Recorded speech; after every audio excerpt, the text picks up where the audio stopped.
With just 3 weeks left to go in season number 2, our Virginia Tech Hokies are 1 win away from clinching bowl eligibility. As at 5-4, we head to Duke, facing off against the Blue Devils, a team who we lost to a year ago. And for Thanksgiving, I'm going to give you guys a little extra. 2 weeks in 1 episode. Since we have our bye week in week 11, we'll go through 2 weeks worth of games across the country. With only 4 weeks left to go in the regular season, we're going to cut that in half by the end of the episode.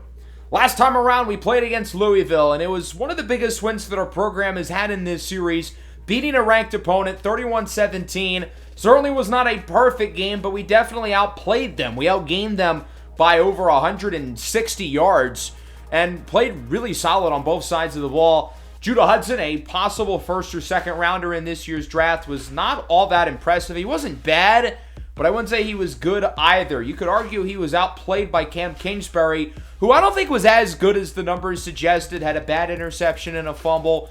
Was not perfect throughout the course of the game, but of course our stars shined. Chris Mickens and Nazir Ishmael doing their thing.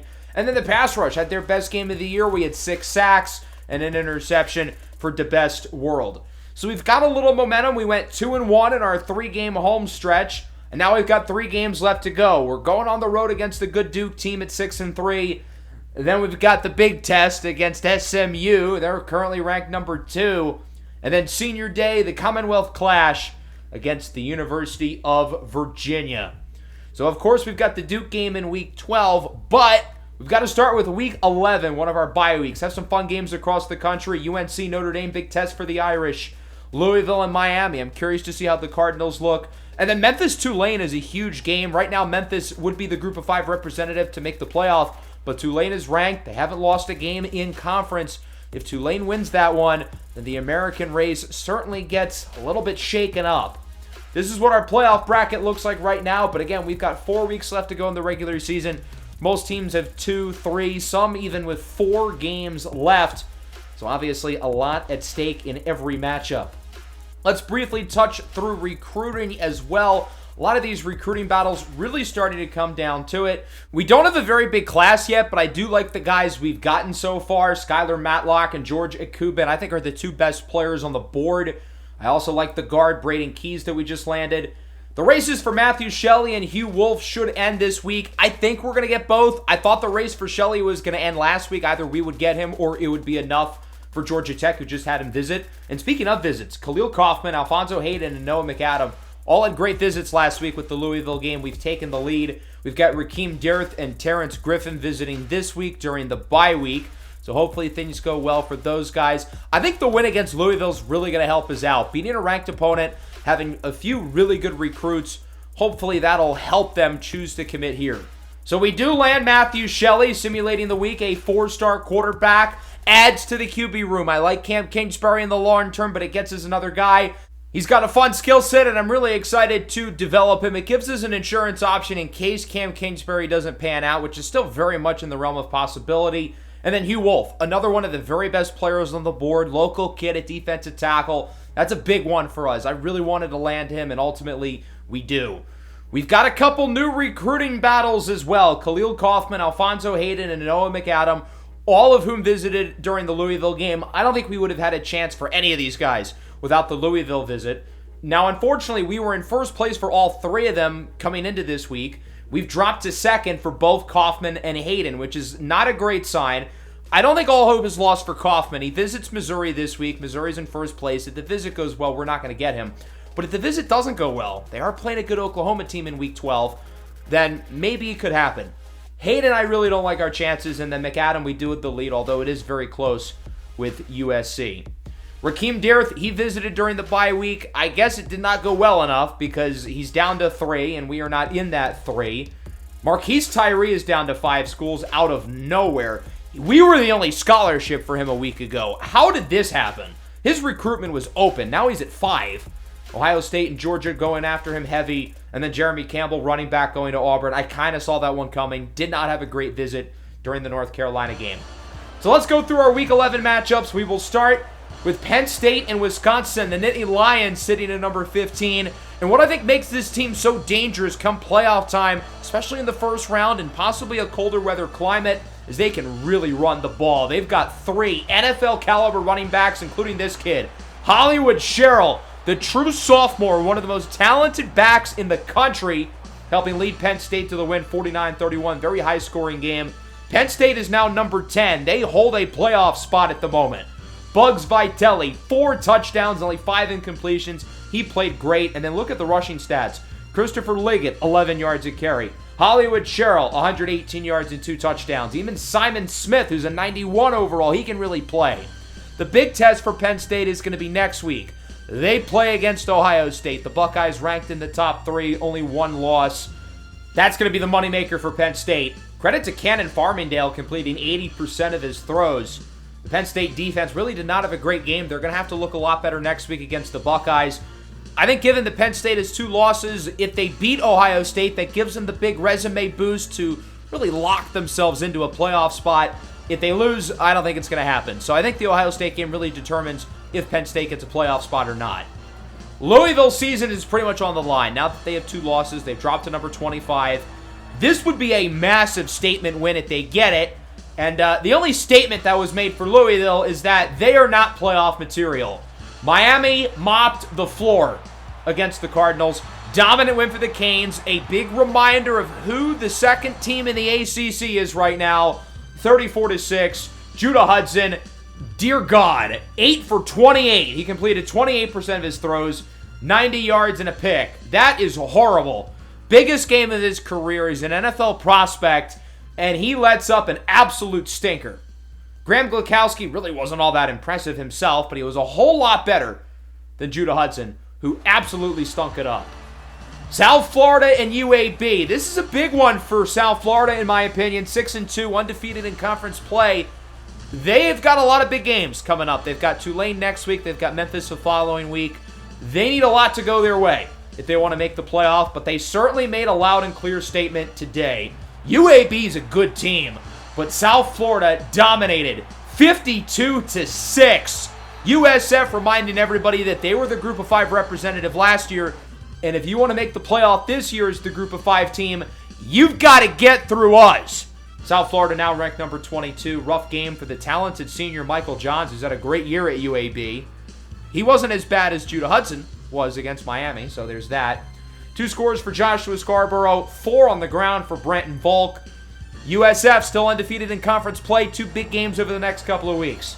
Illinois just got blasted by Oregon, 49-9. A really bad look, but, you know, they're a young team. Maybe they just had an off day. No, I think that's just who they are. They played even worse here against Nebraska. True freshman quarterback Chaz Carrington had an excellent game for the Cornhuskers. 52-17 is your final. Illinois, one of the best rushing attacks in the country. 1.7 yards a carry. Nair Dinkins was better than a week ago. That doesn't really say much. Bronson Truman, meanwhile, got the ball 5 times. 5! One of the, really the best running back in the country this year. Got the ball 5 times. How? Chaz Carrington, 36 of 41, 409 yards and 3 touchdowns. Goodness. Tamario Harold with 2 scores. Really good win by Nebraska. Liberty's an interesting one. They're 8-0. They're probably right on the fringe of getting ranked. But their backup quarterback, Otis Jones, is out for the rest of the regular season. So they're relying on everybody else, and that certainly worked in this game. Ahmed Okor with a really nice touchdown run. Liberty remains undefeated. The Flames are now ranked at number 25. They win this game pretty comfortably, 45-16 against a not very good Kennesaw State team. But what's interesting here about Liberty is with Otis Jones, their starting quarterback, out, they only have one healthy quarterback on the roster, and it's a 56 overall. Niles Ahmad, his first career start, actually went pretty well. He only completed around half of his throws, but he threw a pair of touchdowns, no interceptions, no sacks. Ahmad entered the game last week as an injury replacement against Missouri State and threw 4 touchdowns. So maybe this guy's kind of good. They're definitely going to have to run the ball a lot. Ahmed Okor played really well in this game. Chad Cavazos as well. They're certainly going to lean on him quite a bit. Syracuse heads to Dallas playing against SMU. The Mustangs are already 9-0. I think the schedule really favors them nicely to run the table the rest of the way. They had a bye week last week. They have a bye week again next week. And then they play us, of course. Tyree Wells and Parker Zasko continued their impressive season, although SMU has had a couple games this year that have stayed oddly competitive. They only beat Syracuse by 8, which is a little bit of a surprise. Tyree Wells did not have his most efficient day. He did throw 4 touchdowns, didn't turn the ball over, but he only completed 57% of his throws. The accuracy's been a little suspect. I feel like throughout the whole year for Tyree Wells. I don't know what the deal is, but I think another bye week will do him well. Every team we play against has a bye right before they play us. It's ridiculous. North Carolina, number 21. Notre Dame, number 8. One of the biggest games of the week. UNC has only 1 loss. Notre Dame is playing better than just about anybody right now, and that would continue into this game. This did not look like the North Carolina team who outscored us 24-0 in the final 20-plus minutes of our matchup earlier this year. 28-19 Notre Dame with the win. It was a reasonably competitive game, but Jadale Mathis went back to the average quarterback that he's been throughout this series, while Braden Rogers, he didn't play. This guy is made of glass. I think he suffered a groin injury that'll keep him out for most of the remainder of the regular season. Max Logan really didn't play that well for Notre Dame, but it was the Amari Blue show showing everybody why he's the RB1 in this draft class. Alabama faces off against their rival Tennessee. Alabama's in a weird spot because they have 2 losses. They really can't afford to lose again, but in terms of point differential, they're 3rd, only behind SMU and Miami. They're playing better than everybody. But this Tennessee team is better than their record suggests, and that showed. Kamari Fisher connecting with Taylor Pierce, the Georgia transfer.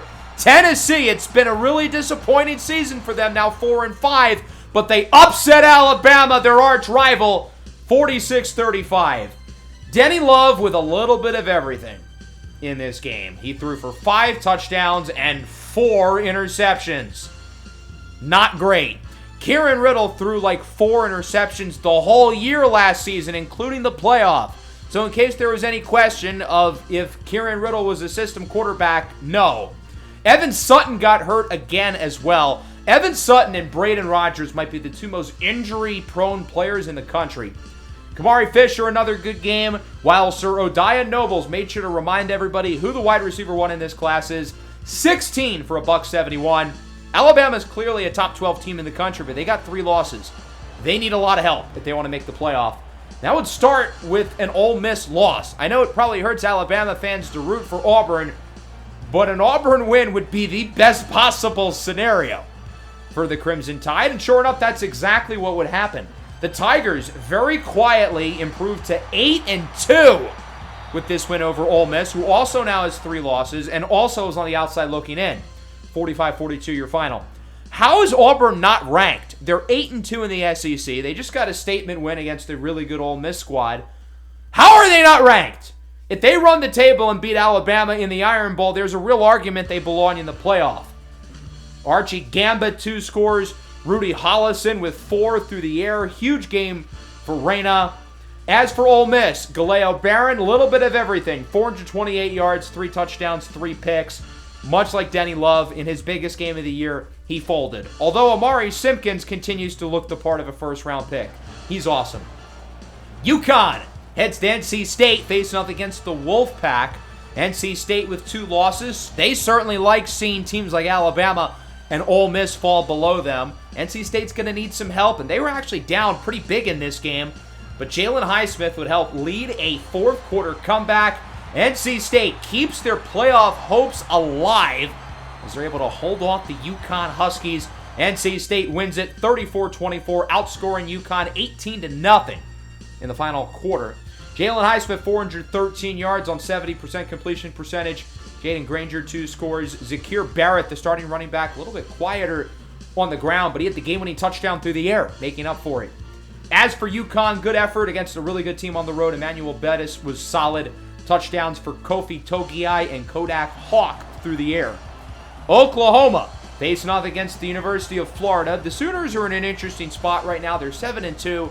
Wyatt Cruz really hasn't played all that well as of recent. That would continue into this game. Ended up being a really close one.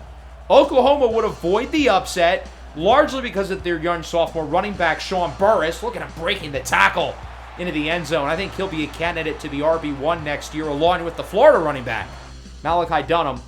Florida did not score in the second half. They led by 7 going into the break, but the offense fell apart. Not a great game for Mayor Stokes. Dunham was okay, not as good as he's been. Wyatt Cruz, though, only completed 58% of his throws, 180 yards, touchdown, and a pick. He really did not look very good, and he's been a little off for a while now. He's got to play better if Oklahoma wants to grab a playoff spot. And then we wrap things up with the biggest game of the week, in my opinion. Memphis is number 10, 8-0, but look at Tulane, undefeated in conference play. If Tulane wins this game, they've got a real shot to be the Group of 5 rep in the playoff. And sure enough, the Green Wave would get the upset. Tulane's a really young squad. They've got a redshirt freshman at quarterback, true sophomore at running back. What a run by Bryson Mickens-Corrence. This is Chris Mickens' cousin, by the way. Double overtime, no less. Big time win for Tulane, who really controls their own fate in American Conference play. They've got another big game later today. They play South Florida. Arion Igwebuike had a good game for Memphis. He's not the reason why they lost. He was outstanding again. He's been one of the 4 or 5 best quarterbacks in the country at minimum this year. He's awesome. But he was arguably outdone by Darian Johnson, the redshirt freshman for Tulane, throwing 3 scores. Bryson Mickens-Corrence did not have his best game. He's had a really good year, though. One of the best Group of 5 players in the country. Is just a true sophomore. Looking at some other scores, Middle Tennessee State 9-0. They remain undefeated. They beat Florida International. Arizona State is quietly up to number 9. They keep on winning. We talked about them in the last episode. They feel like a sleeping giant right now in the Big 12. Michigan beats Michigan State. Texas over Missouri. Bryce Carver's playing some excellent football for Texas. He looks like the clear QB2 in this draft right now. The Oregon Ducks are also playing some great football. I think it's too late for them to grab a playoff spot, but they've looked really good as of recent. They blow out Maryland. Clemson over Stanford. Solomon Sifu, his first start of the year, he was pretty solid. Texas Tech, Ohio State, USC, all taking care of business. And then in the ACC, we've talked about most of these games already, but Florida State beats Boston College. And then Georgia Tech gets blown out by Cal. As for some other notable scores across the country, TCU's been good as of recent. They started the year off really slow, though. Arkansas in a thriller over Texas A&M. Texas A&M is so funny to me because I feel like they're not like to be taken serious at all, but they play spoiler at all these big teams. They beat Tennessee, and that's when Tennessee started to struggle. They beat Alabama, and clearly that loss for the Crimson Tide looks like it's going to come back to bite them. Iowa over Washington in a battle with the teams who looked really good early in the year until they played real opponents. Iowa ends up winning that one. East Carolina still undefeated in conference play. They beat Charlotte. East Carolina could throw a monkey wrench into the crowded American with South Florida, Tulane, and Memphis, who's now lost a game. Let's take a look at our new rankings. SMU back up to number 1. Georgia drops to 4, which is odd because they had a bye week. And they have a bye week again this week, which is interesting. I don't know about the 2 consecutive byes, but okay. Texas Tech continues to drop because this committee continues to disrespect them. Memphis is still the highest ranked Group of 5 team, but they don't lead their conference right now because they lost an in-conference game. They no longer have full control of their own fate, but they still probably would make the conference title if they win out. Right now, it's Tulane who has the Group of 5 spot. They are the 12 seed. This is your current college football playoff bracket. SMU, USC, Ohio State, Georgia getting the byes. I think the group I would be most intrigued by is probably the Big Ten group at the bottom. Penn State versus Michigan. Winner plays against Georgia. A couple of freshman quarterbacks in the first round. That would be something else. Oklahoma as the 11th spot is the last team currently in the playoffs. So LSU, Clemson, Texas, NC State, and Memphis are the first 5 out. We'll go through the conference races probably in the next episode. I think that's when we're really going to have the picture painted a little bit. Players of the week, Sidney McGinn and Sateki Mafi. In the ACC, Deion Graves, 15 for $181. And then Kofi Uwazurike for Stanford. On the Heisman list, Amir Anthony overtakes Parker Zasko. Otherwise, no movement. There hasn't really been movement at all over the last month. But interestingly, all 5 of those guys have byes this week. SMU, Georgia, and Alabama do not play in Week 12. So if there ever was an opportunity for somebody to climb up, this would be the week where it happens. Unfortunately, because of our bye week, Nazir Ismail has dropped out of the Maxwell race, which is kind of the extended Heisman. Got a lot of quarterbacks in there. Shout out Tate Nagy. The transfer at Toledo, he's in 6th. Our current bowl projection, no longer the Fenway Bowl, but instead the Military Bowl against 6-2 Army. That would be pretty fun. The Military Bowl against one of the service academies. I think that'd be a good game. We've got some fun matchups in Week 12. Ohio State, Penn State. Put up or shut up time for Penn State. Let's see if you're a playoff team. Let's see if you can win a big game with Coach James Franklin still there. Texas, Ole Miss. Both teams got to win that game, although Ole Miss with 3 losses. It's certainly an uphill battle as is. And then South Florida, Tulane. That's a big one. Both of those teams undefeated in American Conference play. I think the winner of the American will certainly make the playoff. And that game probably will determine one of the spots in the conference championship. We've got Duke, who's 6-3, 4-1 in ACC play. All their losses are against ranked opponents. They put up 44 on USF. They nearly won that game. And then their other losses are on the road against Illinois and NC State. Obviously, Illinois has proven to be fraudulent, but they were playing well earlier in the year, and then NC State's legit. Duke's got a really hard schedule to end the year, though. They've got US, North Carolina, and then SMU to end the season. This is their last home game as well. I'm kind of hoping this can be a trap game for them. Just like with Louisville a couple of weeks ago, maybe they're looking past us a little bit. I think the top roughly 15 players on their team all play in the front 7. That's interesting. Mark Ullery is the starting quarterback. He was their starter last year, but he was injured when we played against them. We didn't get to see him. He is healthy today, so he will play. Hasn't been that good this year. Duke's offense, I think, is better than it was a year ago, but it's still not one of the better groups in the ACC. This team is led by their defense. They don't have as much star power as they did last year. Cabal Monroe, the edge rusher, was the top non-quarterback off the board. There's Kiki Alaka, former Virginia Tech recruiting target. He's hurt. We won't get to see him. But obviously, Cabal Monroe's gone. Fernell Edwards as well, over 40 career sacks. He was picked by the Texans in the 4th round. But they've just got a bunch of studs in this front 7. So much so that many of these guys in the mid-80s, they don't even play because they're like 3rd and 4th stringers. For what it's worth, we've got some storylines going into this game. Nazir Ismail is very close to breaking the single-season yards, receptions, and touchdowns record. He's already tied in terms of touchdowns.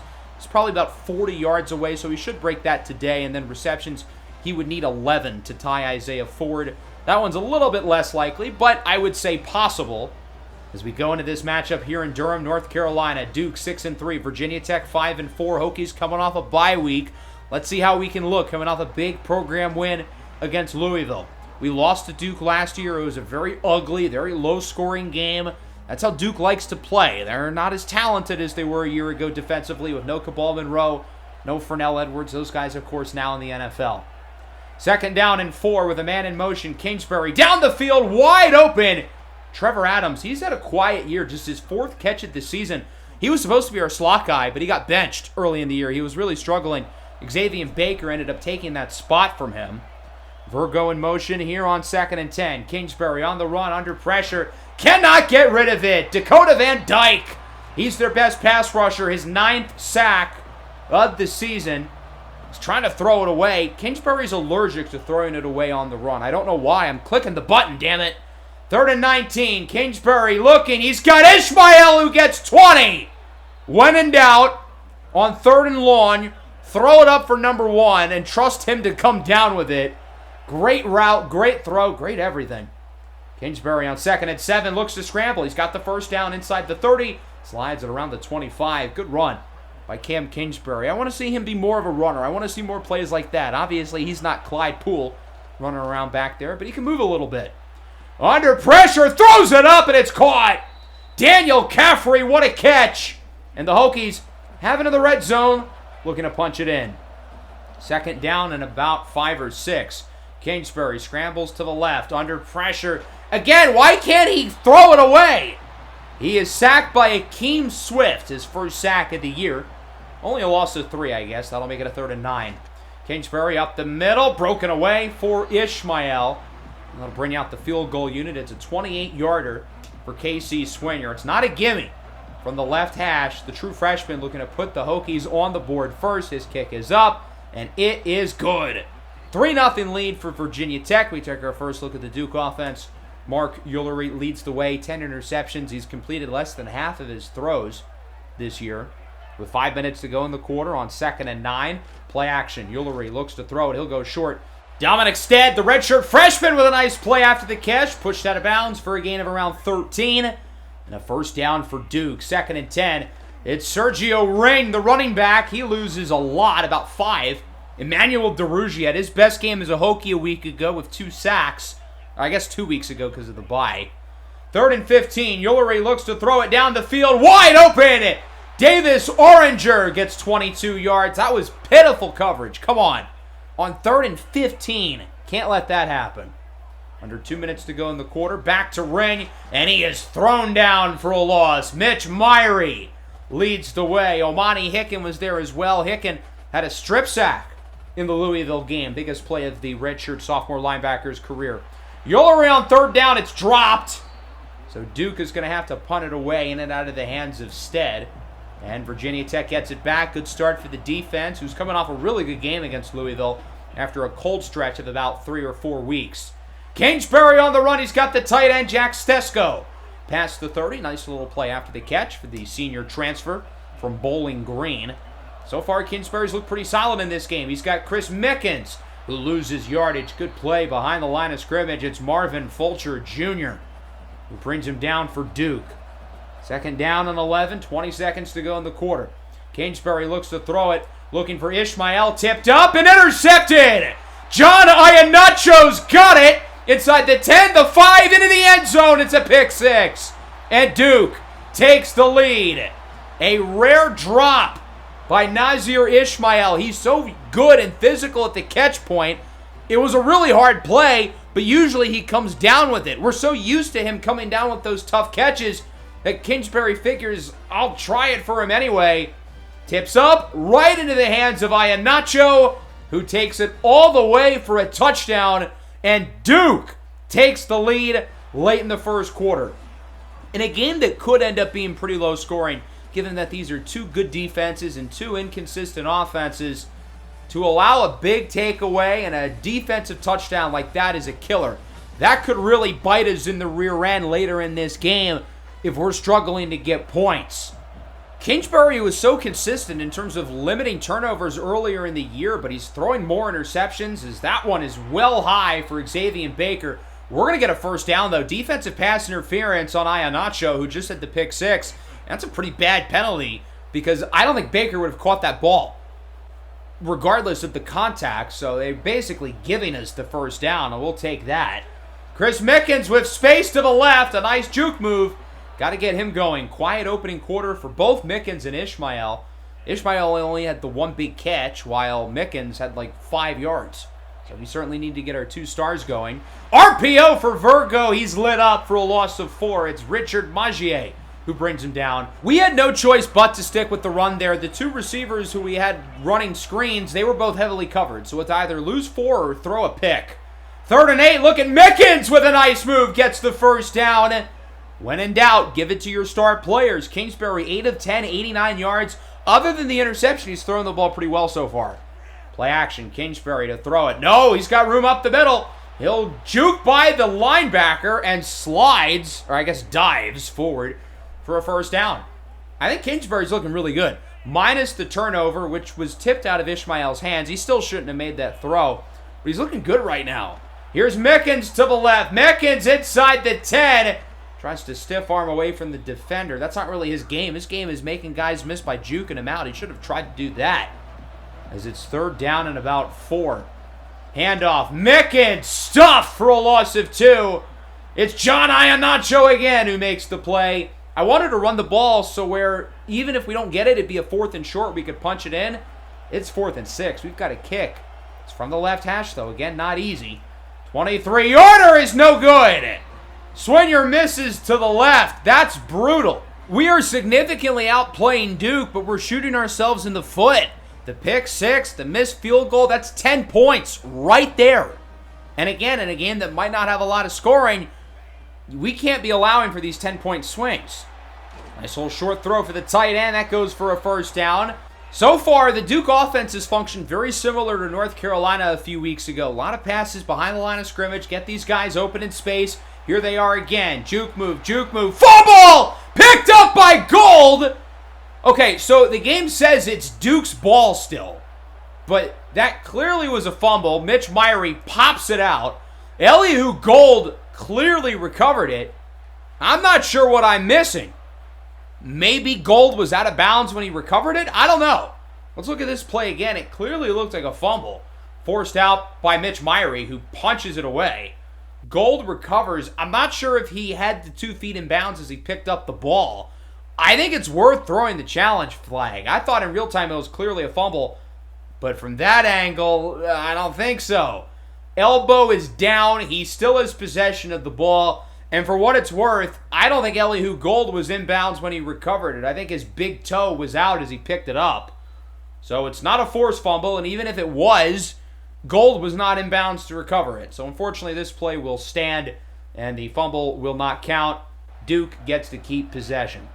2nd down and 4, under 4.5 minutes to play here in the first half. Low-scoring game, 7-3. Only touchdown by the defense. Royland Mathis in the backfield. He sacks Ullery. Good to see the pass rush going. I'm not asking for 6 sacks every week like the Louisville game, but certainly more consistency would be nice. 3rd and 12. Ullery under pressure, goes short. It's caught. Davis Oranger only gets 9. Duke's going to have to punt it away. Hokies will get it back with a chance to hopefully take the lead here before the half. A little bit under 2.5 minutes to go. Looks like an RPO. It's Virgo. Nowhere to go. Duke with the 3rd down stop. It's Jake Largent saying he's too short. That'll lead to a punt. 3rd and 6. Ullery down the field. That one is caught. What a catch. For a 1st down. Impressive hands to keep the drive moving. 3rd and 3. Under a minute. It's Oranger who gets it inside the 30. And Duke's going to put themselves in a good spot to potentially score going into the break. And they start with the ball in the second half as well. Sergio Ring gets popped. They're going to have to use their 3rd and final timeout.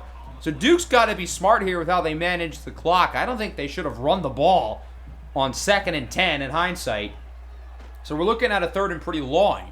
Ullery looking for the end zone. Double coverage, incomplete, looking for Oranger. Good work by Smoke Lewis, not letting him get any room. And that'll bring out the field goal team. The freshman, Nick Mayo, on to kick for Duke from around 42. It is good. 10-3 lead for Duke. They're up by 7. Again, they start with the football going into the second half. I feel like we've been the better team. I feel like we've moved the ball down the field better than Duke has. But that pick 6, that's been the difference so far. The biggest play of the game, the interception return touchdown by John Iannaccio. We've only allowed 103 yards of offense for Duke. I mean, the defense is playing great. Mark Ullery, 9 of 4, 92 yards. He hasn't been bad, but he hasn't necessarily been great either. Most of those yards have come after the catch. A lot of short stuff, and they haven't beaten us over the top yet. Duke hasn't been able to run the ball. The starting running back, Sergio Ring, 4 carries at 0 yards. As for us, Cam Kingsbury, 9 of 12, 95 yards and a pick. Mickens, 8 carries, 44 yards. Through the air, though, Nazir Ishmael has been quiet. He only has the 1 catch for 19 yards. Duke has taken him out of the game plan so far, something that nobody else really has done other than Syracuse and to an extent Clemson. Ring loses more yardage. Quincy Akindele brings him down. That's now negative rushing yards for Sergio Ring. That'll make it a 3rd down and 6. Ullery to pass. That one is caught. Big time 1st down conversion for Duke. It's Evan Campbell, the untight end, who's been busy in this game. The backup running back, Busby, gets it, breaking a tackle up the middle. He's been a lot more effective than the starter, Ring, has been. Duke's moving it reasonably well again. 3rd down and 6 now. Play action. Ullery looking to throw it. Surveys the field. Going to look to run with it. And he will not get the 1st down. Tackled at around the 34-yard line. We're looking at a long kick here. 51 for Mayo, who made one a little bit earlier from 45. To make it a 2-score lead here in the 3rd. Nick Mayo, his kick is good. 13-3. So our offense has some work to do. We're down by 10. Got to get a little sense of urgency here. I still think we were moving the ball better than Duke has been, but we got 3 points. That's not enough for an offense that's been inconsistent in terms of scoring the ball this year. 1st and 10, Kingsbury to throw it. He wants it all, looking for Ishmael. Boink, boink. He could have caught that, I feel like. Duke has covered him so well in this game. Sidney Crane at corner has made himself some money tonight. Mickens with a nice run, though, spinning forward for about 20. An impressive run there for Chris Mickens, moving the chains here for Virginia Tech. Got to get the run game established. He has been good again, of course, today, as he's got it on 3rd down and 6. What a tackle by Iannaccio. who's hurt on the play. Duke does get the stop. We've got a big 4th-and-1 decision upcoming, although it's a pretty easy choice. We're going to keep the offense out onto the field. 4th-and-1. Mickens, he's got it! Mickens originally was going to go left. Duke blew up that side of the line. Good job by Mickens to adjust. Finds the hole, gets the first down, keeps the drive going. 3rd-and-10. Kingsbury to pass it. Nobody's open. He'll look short for Stesko, who ends up getting a pretty solid gain. That'll make it a 4th-and-2. And again, we're going to keep the offense out onto the field. I do not trust Casey Swinger from 51 in the right hash. Mickens in at running back. Virginia Tech already with a conversion. Looks like Duke's going to have nobody over the top, although they cover it late. Pass is caught for a first down. Jack Stesko's got it. I had Ishmael going deep. I didn't know if the safety was going to meet him up there. Looked like he wasn't going to be open, so Kingsbury goes through his progressions and goes short.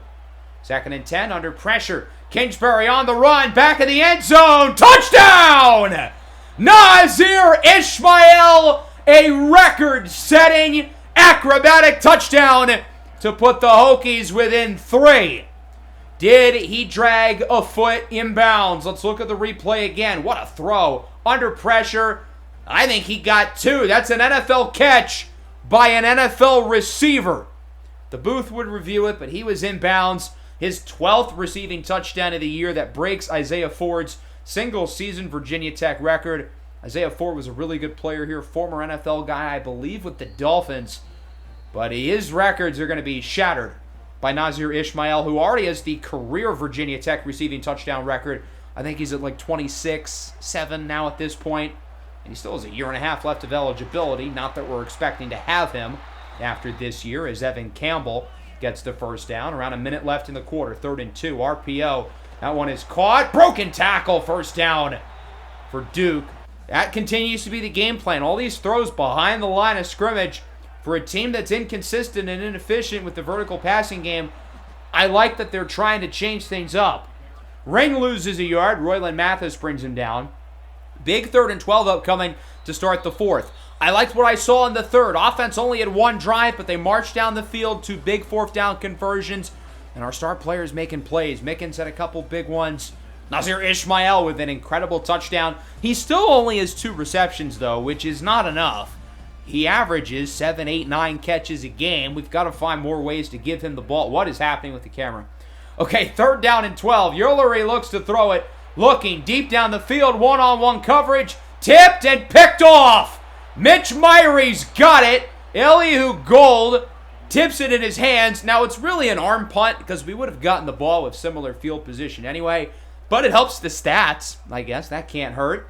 Another turnover forced by Mitch Myrie. And excellent coverage by Elihu Gold. He stays with the receiver on the go route the entire way. Does not let him get any separation. Hokies get it back on 2nd down. Mickens up the middle with a first down. Hit hard. A little bit past the 40. Oh, Jesus Christ. That is the last guy we need injured. Nazir Ishmael hurt his arm. It's a strained forearm. He can play through it. We're going to be cautious. If he can come back, great, but I don't want to force it. He's a few games away from being a multi-millionaire, keep in mind. As Daniel Caffrey's got it, he's going to have to step up, with Ishmael probably in and out of the lineup the rest of the way, as Dakota Van Dyke is hurt. I think he's Duke's best defensive player, so that's not good for them. 3rd down and 1, about 8 minutes to go here in the 4th. Kingsbury calling switches at the line. He'll look to throw it. Under pressure, he's incomplete. You've already converted a couple 4th downs in this second half. Why not do it again? 4th down and 1, around 8 minutes to play inside the Duke 45. Mickens in at running back per usual, as it's Mickens. He's got the first, and a really nice run for Chris Mickens. 12 carries, 88 yards, staring down the barrel of another 100-yard game, and he's pretty close to 1,000 yards on the year. 3rd and 3, Cabrera fighting for yards. He does not get it. Duke with the stop.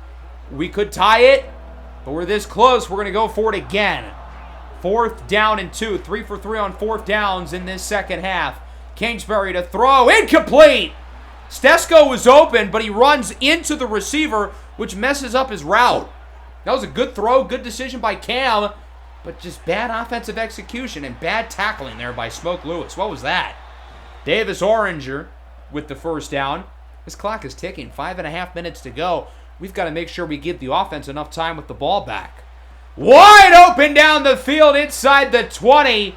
Instead, this one's coming back, though. A massive penalty call against Duke. A hold on Oscar Combs, the left tackle. So the big first down taken off the board, thank goodness. Is it 2nd and 11 now for the Blue Devils? Ullery looks to throw it. He'll go short. Pass is caught. Not going to be much, though. The best world with the tackle, and we're looking at a pivotal 3rd down and 9 for the Blue Devils. Ullery and empty, 5 wide. We're only going to rush 4. We need as many guys back there in coverage as possible. Ullery to throw it up the middle. What a catch! For a first down, it's Titus who hauls it in. He's been quiet, one of their outside receivers. He makes the biggest play of the game. Ullery keeps it on the option.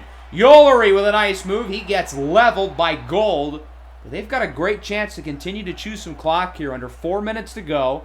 2nd and 2 in the red zone. We've got to hold them to 3. Sergio Ring goes the wrong way again. A keen delay. Finishes him off. 3rd down and 4 now. It's going to be an RPO. Ring's got it again, and he does not get it. Nathan Grimes and Mitch Myrie bring him down. 10 carries, -4 yards for Ring. That'll bring out the field goal team. It's Nick Mayo on to kick for Duke. 33-yarder. He's 2 for 2 so far. Make it 3 for 3. So our offense needs a touchdown, trailing by 6, 16-10. What you got for me, 6? Let's see it. So there's one problem going into this drive. You'll notice Nazir Ishmael is not in the game with his forearm injury, as that one is dropped by Trevor Adams. Not only is Ishmael not in, but Chris Mickens is also banged up from the last drive, so he's not in the game either. 2nd and 10, Tevis and Jackson with a gain of about 7. There's no saving us. Our 2 offensive stars are out of the game as Kingsbury throws out of the sack. I think on 4th and 3, we're close enough to go for it. So that's what we've got to do here. 4th and 3. No Mickens, no Ishmael. Cam Kingsbury looks to throw it under pressure. High pass is caught. Caffrey past the 45 for a massive first down. And there's a flag. Unbelievable. Scott Heitman, the center, is called for a hold. So instead of the first down near the 50, it's 4th and 13 at the 22. The game thinks we should go for it. I disagree. Our run defense has been awesome all day. I feel like we've got to trust the defense. If we don't get the 4th and 13, since they're in field goal range, the game is over. I don't trust this offense with a true freshman at quarterback, with no Chris Mickens, with no Nazir Ishmael. If Ishmael was healthy, I think we could call it a little bit differently. As Ring gets about 9, that might be the worst scenario because it's a good run, but it doesn't get them the first down. They could easily get it on 2nd down and reset the chains. 2nd and inches, Sergio Ring gets the first. Hit hard by Fleming. Virginia Tech uses timeout number 2. Duke is a first down away from ending this game. Short throw, Davis Oranger, that'll do it! Gets it past the 40, and Duke beats Virginia Tech in an ugly one. 16-10, your final score. We did not allow an offensive touchdown for Duke the whole game. They did not score an offensive touchdown, yet we still lost. This offense is extremely flawed. We only scored 10 points. That's the 3rd time this season where we've scored 10 points. That's pretty bad. We saw what this team looked like without Nazir Ishmael and Chris Mickens. Hint, hint, it wasn't very good. We struggled with those 2 in the lineup. 2 All-American caliber skill position players. They're not going to be here next year. Chris Mickens is out of eligibility. Nazir Ishmael is surely going to declare for the draft, given that he's probably going to go in the first round. This offense looks like an abomination without those 2 guys. We look lost. We have had an over-reliance on our star players throughout the year, and when those 2 guys were not in the final drives, it bit us in the rear end. We had no clue what to do. Cam Kingsbury started the game off great, but he struggled in the second half at the interception earlier. He just really hasn't played very well for a little while, and all options are on the table for our starting quarterback spot next week going into the SMU game. We're certainly going to consider going back to Ace Morgan. His numbers were a lot better than Cam Kingsbury's are. Chris Mickens played well. I don't know what the deal is with the wear and tear. I don't think he'll be out Nazir Ismail is going to be back as well, but he struggled in this game. Only 2 catches, 35 yards and a touchdown. He also had the drop that went right into John Iannacho's hands for a pick 6. Ishmael's worst game of the year, which doesn't say much because he's been so good. But still, he didn't play great. We wasted a defensive masterclass. These guys were awesome. I mean, it's hard to pick a gripe with them. Yeah, we allowed a couple field goals. Yeah, Duke got the first down at the end, but they only allowed 9 points because the 1 touchdown was by, obviously, their defense. Our defense allowed 9 points and we lost the game. Mark Guillory was fine. He had some good throws short, but he had over half of his air yards come after the catch. I thought our coverage was pretty good. The run defense was phenomenal. The pass rush, we only had 1 sack, but we sent pressure. Overall, the defense played terrific. They've had a couple really good games in a row. But this offense, man, they are not in a good spot at all. At least we had the milestone with Nazir Ismail breaking the touchdown record, and I'm sure the receptions and yards record will come over the next couple of weeks. No sugarcoating it. That was a really bad loss. Probably our worst loss of the year. It was a very winnable game where the defense looked really good, but we scored 10 points. If you thought we looked sloppy in the Browns episode yesterday, I honestly think this team looked 100 times worse today. That's not to mention we're struggling on the recruiting trail a little bit. We've got to take some guys off like Rakeem Dearth, Ahmad Logan. I feel like these races are kind of over. For Dearth, it definitely is, given that he's down to 3. And then for a lot of these close races, we're kind of struggling. Kaufman, we're in second. Hayden, we're in second. McAdam, we had the lead, but it's very close. At Abale, we're up to second, but still an uphill battle. Marquise Tyree, all of a sudden, everybody wants him. So our chances of getting him are a lot lower. So we're not really in a great spot in terms of recruiting. We're not really in a great spot in terms of how we're playing on the field. So life really isn't too good for Virginia Tech. Well, at least we don't have to travel on the road next week to play against the number 1 team in the country. Oh, wait, we do. Yeah, rough. Let's take a look at some games across the rest of the country. Got some big ones this week. Penn State, this is your opportunity to finally win a big game. In the Coach James Franklin era, a couple of freshmen starting to quarterback. If Penn State wins, I think they're not necessarily officially in the playoff, but they're in a good spot. Texas Ole Miss, big chance for Texas. Ole Miss trying to salvage the season. And then South Florida against Tulane, 2 of the best group of 5 teams in the country. So, as expected, recruiting did not go very well this week. I didn't think it would, so I'm not disappointed. But still, not ideal. Kiki Adebale is going to Florida. Terrence Griffin to Penn State. Alfonso Hayden to Clemson. Noah McAdam, that's the one that stings because we had the lead. He's going to USC. If there's one positive, we are in first for Matthew Jackson. I thought Oklahoma would be the team that probably landed him, but they're out of the race. It's us and USC now. We've got the lead, but it's close. Marquise Tyree's all of a sudden down to 3. I think that one's just about over. Taylor Dukes and Ahmad Mohammed we had the lead for, so that's good. All right, let's take a look at some scores across the nation. We'll start with the big one. USF number 22, Tulane number 18. Both of these teams are undefeated in conference play. The winner certainly would get a spot in the American Conference Championship game. Tulane's coming off their big win against Memphis last week. They are at home. The USF made sure to remind Tulane who the top dog in the group of 5 was last year and who the group of 5 will run through this year. 32-28. Ended up being a really good game. Credit to Tulane. It's not like they struggled or anything. They've got a young team, and if they're able to keep their guys, I see no reason why they won't be back in the mix next year. But that's a huge if, because I think Darian Johnson and Bryson Mickens-Corrins will be 2 of the most highly sought-after players in the portal. Big win for South Florida, but they've got to get another one next week. They play against Memphis. The winner of that game will certainly be the clear favorite to be the group of 5 team who makes the playoffs. So that game against Memphis is going to be one of the biggest games of the entire college football season. Number 9, Arizona State has been flying under the radar. The sleeping giant. Remember last year they started 10-0. They lost their last 2 games out of the conference title, didn't make the playoff. They know they've got to play better down the stretch, and that starts today in Stillwater against Oklahoma State. Wasn't the prettiest game. Arizona State's got some stuff to clean up, but they get the win. 24-18. They stay at number 9. Got to imagine they'll make the conference title where they would face off against Texas Tech. If they lose that game, things could get a little dicey because remember, Oklahoma State only had 1 loss last year. They lose the conference title. They get yanked out of the playoff. Next up, USC heads to College Park facing off against the University of Maryland. The Terps just got blown out last week by Oregon. And yes, Oregon's playing some good ball, but USC is a lot better than Oregon is, unfortunately. So you would think USC is going to take care of business. And while they did win this game, they didn't win convincingly, which makes it all the more strange that USC has jumped up to number 1. Remember, SMU's on bye, so it's not like they lost.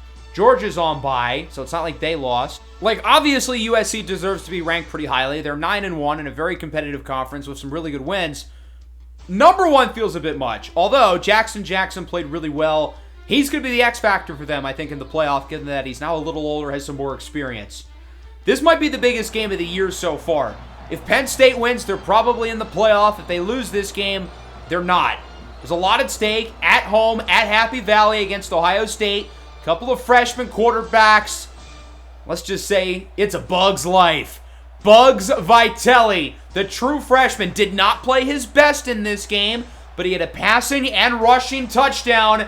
Penn State and James Franklin knock off the Buckeyes. 37-25. Ohio State falls to number 14. They're out of the playoff for the time being. They do still have to play against Michigan in a couple of weeks. I think if they win that game and they beat Michigan State next week, they'll be 10-2. They'll probably be fine. They'll probably make the playoff. But obviously this gives them a lot less margin for error. I felt like Ohio State really only had to win one of Michigan and Penn State. Well, now they just lost to Penn State. So now they've got to beat Michigan. The Nittany Lions ran the ball really well again. They only have one more game left to go. I forget who they play against, but I think it's a pretty easy one. They should win, and if they do, well, it looks like Penn State's going to the playoff. Number 14, Texas. Number 21, Ole Miss. Texas is on the outside looking in, but if they win out, they could easily make the playoff. Ole Miss, meanwhile, hanging on by a thread. Not looking good for them. They need a lot to go their way, and that does not entail Bryce Carver scoring 6 all-purpose touchdowns. 5 through the air, 1 on the ground. Connor Gunter with over 200 yards. Texas wins in double overtime, 44-41. Ole Miss is now unranked. They are firmly out of the race. Galeo Barron's not the reason why they lost, though. He did have a really good game. But the story in this one was, without a doubt, Bryce Carver. And I think we're getting close to some very uncomfortable discussions with him. It's pretty clear Carver's the QB2 in this class. His play continues to be excellent, while guys like Barron and Wyatt Cruz and Judah Hudson all struggle a little bit. Carver 36 of 52, 497. 5 touchdowns, no picks, no sacks, and he added a rushing touchdown on the ground. He's comfortably QB2 in this draft. Where is his stock overall, though, given that the rest of the QB class looks shaky? Top 15, top 10, top 5, number 2? Could we talk about him going number 1? I mean, sky feels like the limit right now for Carver. Wyatt Cruz, we just talked about him, obviously, in the mix in this class. He's got 2 more games for Oklahoma to try to win and clinch a playoff spot. It wasn't perfect against Missouri, but when in doubt, Wyatt Cruz made some big-time throws. He played one of his best games of the year. Oklahoma wins. They're still number 10. They're still in the playoff. They have 1 more game left. Next week at home against Toledo. Toledo's good. They're 8-2. Don't sleep on them. But if Oklahoma wins, they finish the regular season 10-2. They're in a good spot to make the playoff. Wyatt Cruz was excellent. 26 of 35, 304 and 4 scores. Maybe we need to question this Bryce Carver as a lock at QB2 thing. Maybe Wyatt is making it a little interesting. Number 7, Michigan heads to Seattle, playing against Washington. Michigan's in a really interesting spot because I was worried for them once their quarterback Elijah Pyle got injured. They really haven't missed a beat since Pyle got hurt. I'm all in on this freshman, Cason Wood. He's a baller. And their sophomore running back, Tayshaun Treater, well, he leads college football in rushing touchdowns. Michigan keeps on winning, 36-31, and their only losses against number 1, USC. The Wolverines are number 5. I still think they're the underdog going into the Ohio State game. It is at Ohio State, and I think the Buckeyes are more talented. But Cason Wood's playing really well. He's playing better than Malachi Foreman is right now, and to be honest, I think he's playing better than Elijah Pyle was too. Wood, a 77 overall, transferred in from Ohio State. So the storylines in that game, with both teams fighting for a playoff spot, will obviously be quite exciting. As for Washington, I think it's fair to say I was wrong about them. I thought they looked really promising earlier in the year, and they're not a bad team. but obviously not the sleeper playoff team I kind of thought they were. Although Mike Searcy, 7 for 261 and 3. Not a bad game. East Carolina playing against Temple. ECU is a really interesting team right now. They're in a great spot because while South Florida, Tulane, and Memphis are all killing each other in the American Athletic Conference, I don't think ECU has to play any of those teams this year. What a throw by the quarterback, Julian Hero, for Matthew Murray in the end zone. East Carolina wins 47-10. Right now, East Carolina, if the season ended today, would play in the conference championship game against South Florida. Obviously, they'd be pretty comfortable underdogs in that game. South Florida is quite a bit better. But Julian Hero is playing some really good football. If ECU wins that game, let's say they win out, they finish 9-3, or I guess 10-3 with a win against USF, they could very easily be the group of 5 rep in the playoff. I would pick them before I'd pick, Liberty, even if they're undefeated. Middle Tennessee State, another example. I don't think Middle Tennessee State's as good as the teams in the American Conference, including ECU. And, well, that was proven in this game. Jacksonville State with the upset. Wide receiver J.J. Hunter playing really well for the Gamecocks. Jacksonville State led 28-3 going into the fourth, and Middle Tennessee State nearly came all the way back and almost won it, only losing by 3, but Frederick Agood had a really good game. And then this kid, J.J. Hunter, the sophomore, 6'3", 200 pounds, really fast, 1,700 yards over the last 2 years. I think he's going to be one of the most highly sought-after players in the portal. I don't think he's quite ready to declare for the draft, but I think he's going to probably enter the portal this offseason. Every Power 5 team is going to be knocking on his door. LSU heads to College Station, facing off against the Aggies. Texas A&M has played spoiler throughout the year. Can they do it again today? No. LSU would blow out the Aggies. I talked about LSU a couple of weeks ago. They have an easy schedule. They can easily run the table. Well, so far they're running the table. 54-24, LSU up to number 11. They're in the playoff with one more game left to go against 1-9 Kentucky. So they should win that game. They should make the playoff. And I'll tell you what, nobody wants to play against LSU right now in the first round. Really solid game through the air from Hoppy Reynolds. Tate Evans with a touchdown. Tate Evans' brother, Tylen Evans, the Texas A&M quarterback, picked off 3 times. He didn't really fare well. Big win for LSU. They certainly control their own fate. I'm curious to see if they could potentially make the SEC title game. We'll be talking about those conference implications more in the next episode. Louisville taking on Clemson. Clemson's playing for their season. They were down big going into the fourth quarter, much like the Miami game earlier in the year. But these guys just do not quit. True freshman running back Jordan Banks with a touchdown. Was he in the end zone? I don't know. Debatable.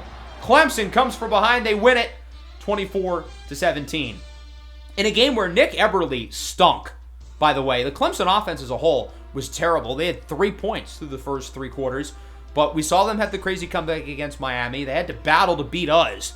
Now, this Clemson team is really sketching me out. I would not trust them in the playoff at all. They've struggled against some inferior opponents.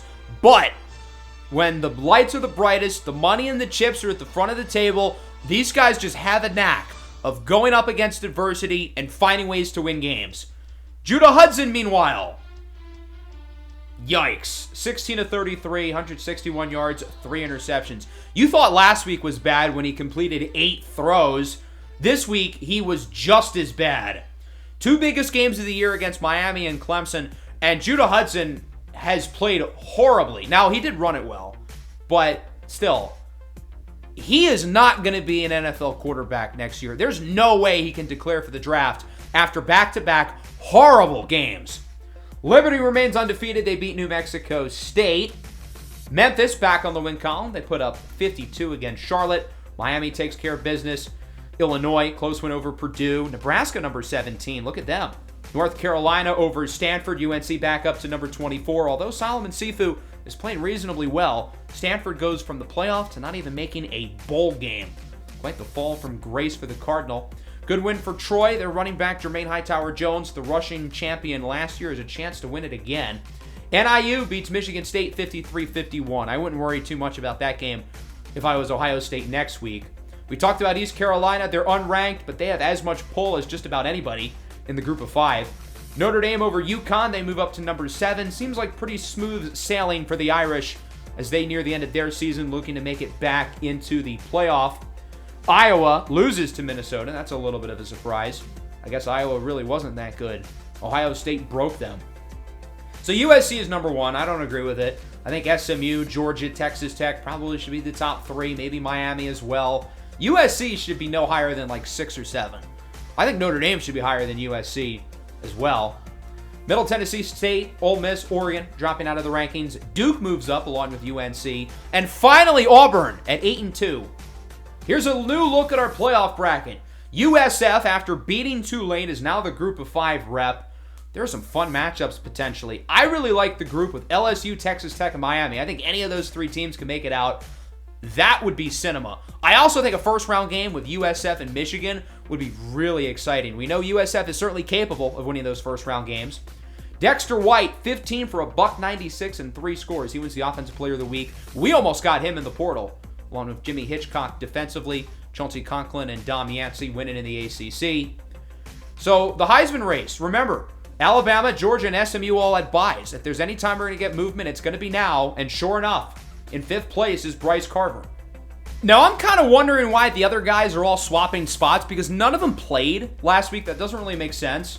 But yeah, Bryce Carver is balling. He's very clearly the 2nd best quarterback in the country at minimum. He's playing out of his mind right now. He looks like a lock to go in the first round. And given that the rest of this quarterback class looks questionable, I feel like the top 10 is his floor.